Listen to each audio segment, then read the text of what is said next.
Hey everyone, welcome back to the channel. I'm so happy to see you again, especially after taking a little break yesterday. I really missed being here with all of you. Today's episode is one you don't want to miss. We're diving into the latest twist in Tieu Ca's journey. She's finally returned home, and guess who she runs into? Her ex-husband. Yep, you heard that right. Emotions are high, tensions are real, and we're about to unpack it all. So grab a drink, get comfy, and let's catch up on everything that's been happening in Tieu Ca's world. You're not going to want to miss a second of this. Let's get into it. After a long, exhausting day out on the road, Tieu Ca and Hmong finally made it back home. The moment they stepped inside, Tieu Ca rushed to hold her little girl, Tieu Han, in her arms. It had been days since she last saw her daughter, and you could feel the warmth and relief in that embrace.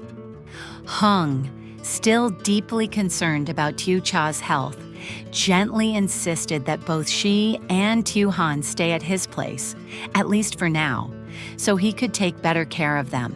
He wanted them to rest, to feel safe, and to know they weren't alone. That night, the house was quiet and calm. Tieu Ca lay in bed, holding Tieu Han close. For the first time in days, she felt at peace. The little one's steady breathing and innocent presence brought her a sense of comfort she hadn't felt in a while.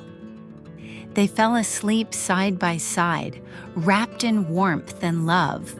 Mother and daughter, finally reunited under one roof.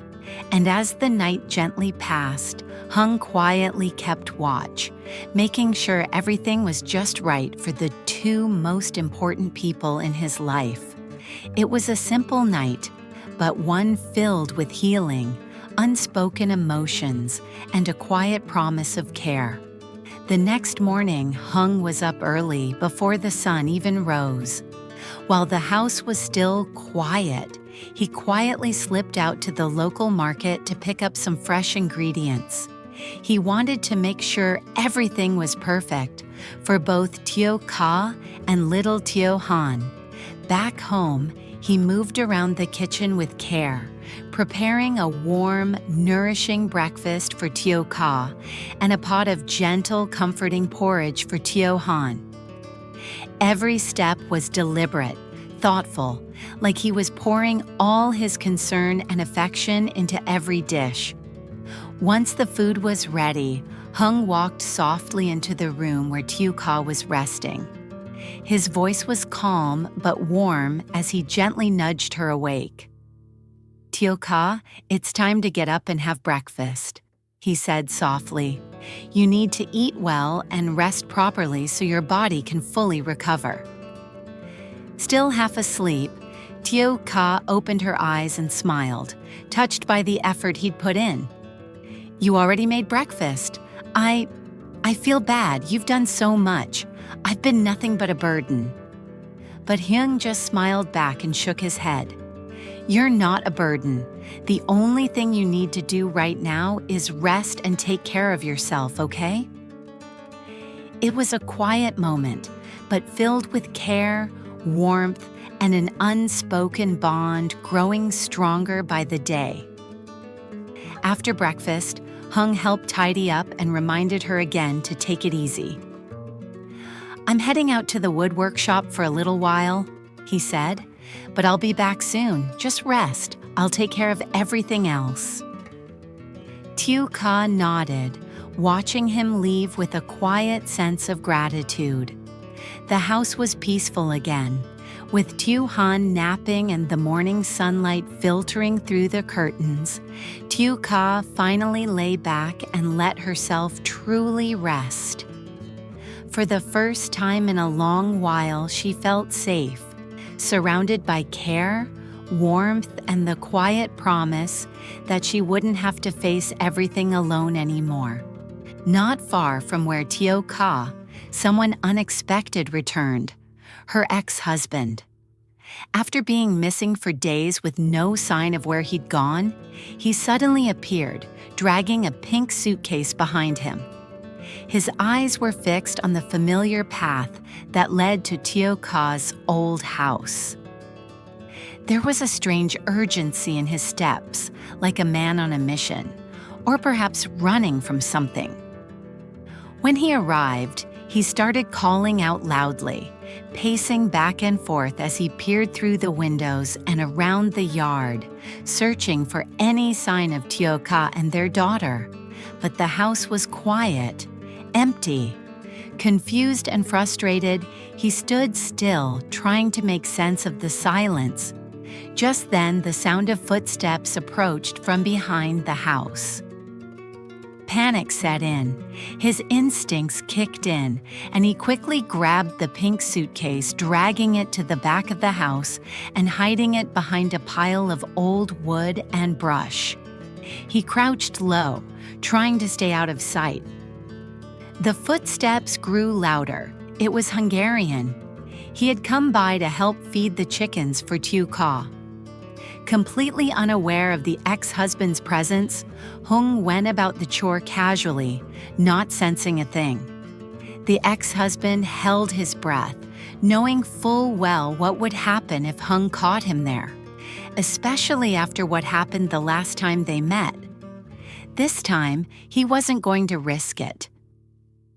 The fear of another confrontation, or worse, was enough to make him stay hidden until Hung finally walked away. Once the coast was clear, he quietly slipped away from the property, leaving behind only dust and unease. But this sudden reappearance raised questions. Why was he back? And what did he want from Tieu Ca now? Down in the lower part of town, not far from Hung's place, Tieu Ca's ex-husband kept moving with quiet urgency. As he approached a modest, well-kept house, a thought hit him. It had to be Hung's. He remembered seeing Hung earlier, feeding the chickens and tidying up around the house. It suddenly made sense to him. If Hung was here, taking care of things, then Tieu Ca must be here too. The front door wasn't locked. Driven by suspicion and a twisted sense of entitlement, he took a risk. He stepped inside. The house was calm. Sunlight poured through the windows, casting a soft glow on the living room. And there she was. Tieu Ca lay resting on the sofa, her eyes closed, breathing peacefully, vulnerable, unaware. Without hesitation, he approached quietly, his footsteps muffled by the rug.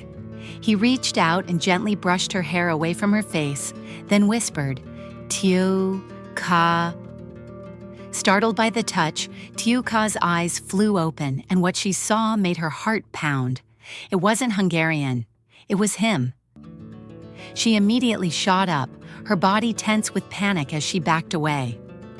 "How did you get in here?" she demanded. "What are you doing here? You need to leave, right now." But he didn't budge. "Why are you in his house?" he asked, his voice low and laced with jealousy. "I've been working far away. I missed you. I missed our child. I came back to see both of you." Before she could even respond, his eyes darted to her stomach. Confused, he leaned closer. "Where's the baby? What happened to your belly? Why are you here, with him?" Tieu Ca, now visibly shaken, stood her ground. "It has nothing to do with you. You have no right to be here. Get out, before I call the police." But the threat didn't faze him. In fact, it only made him more aggressive. "Tell me the truth," he snapped. "You had the baby, didn't you?" Tieu Ca's silence said it all. His expression darkened. "Then where is my child? I want to see my baby." "No," Tieu Ca said firmly, her voice trembling but strong. "You don't get to just show up and demand anything. You abandoned us. You don't belong here." She pointed toward the door. "Leave, now." But he wasn't finished. With a chilling calmness, he took a step closer. Then give me one of them. I want one of the children. I won't leave without one. The air in the room grew heavy. Tieu Ca's heart raced, but her resolve was unshaken. You're not taking anyone, she said, staring him down. Not today, not ever. Despite the fear coursing through her, she stood tall, shielding her child with everything she had left. The man she once knew was long gone, and she knew she had to protect her family at all costs. Just as the tension inside the house was reaching a dangerous peak, her ex-husband growing more aggressive, ready to lay hands on her, a sound outside broke the moment. A car pulled up. It was Hungarian. Panicked, the ex-husband grabbed his things and bolted out the back door just as Hung stepped out of his car. By the time Hung noticed the commotion and tried to chase him, it was too late. The man had already disappeared into the distance. Hung rushed inside, heart pounding. As he reached the living room, he found Tieu Ca sitting on the couch, visibly shaken, her face pale and her hands trembling. Without a word, he rushed to her side and knelt in front of her. "Are you okay? What happened?" he asked gently.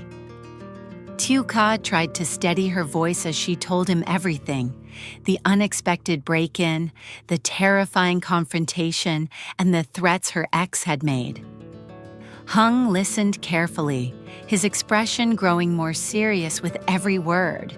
Once she finished, he wrapped his arm around her shoulders, offering the comfort she so desperately needed. "I'm so sorry you had to go through that," he said softly, "but I promise you I won't let him come near you or the kids ever again. I'll protect you, no matter what." His words were firm, grounded, and full of quiet strength. And just when Tieu Ca thought that moment couldn't carry any more emotion, Hung added something that changed everything. "Oh, and one more thing," he said with a small smile. "The hospital called while I was out. The doctor said they'll be making rounds in 2 days, and I'll be going down to pay for the baby's care. I don't want to leave you here alone, not after today, so I want you to come with me. You'll finally get to see your baby."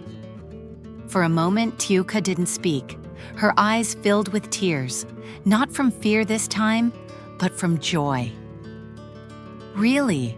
she whispered. "I get to see my baby?" "Yes." Hung nodded. "It's time." Tieu Ca's heart swelled with happiness. After all the pain, the fear, the waiting, she would finally hold her newborn in her arms. They both sat down together on the couch, their emotions finally settling. For a while, they just talked about little Han, about the baby, and about the life they were slowly starting to build together. It wasn't perfect, and it certainly wasn't easy, but in that quiet moment there was warmth, safety, and hope, and that sometimes is everything. Dưới cái nắng gay gắt của mùa hè, từng tia nắng như thiêu đốt làn da, Tieu Ca lê bước trở về ngôi nhà sau một ngày dài làm việc mệt mỏi. Dù có thể dã rời, mồ hôi nhã nhề, nhưng cô vẫn cố gắng bước đi.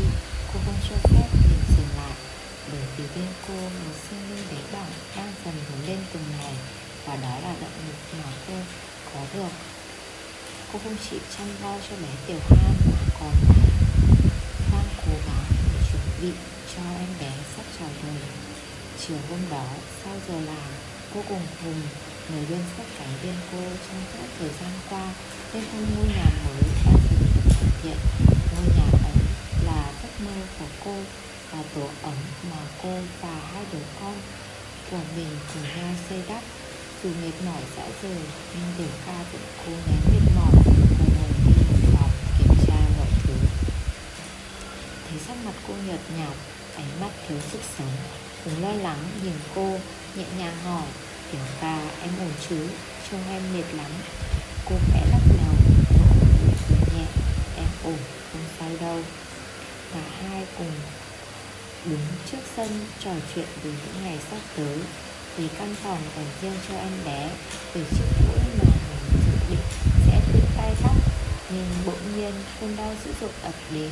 Tieu Ca ôm lấy bụng, toàn thân run rẩy, rồi mồ hôi tuôn ra lạnh ngắt, khuôn mặt biến sắc. Cơn đau như xé toác bụng dưới khiến cô quỵ xuống. Mình hoảng hốt lao tới,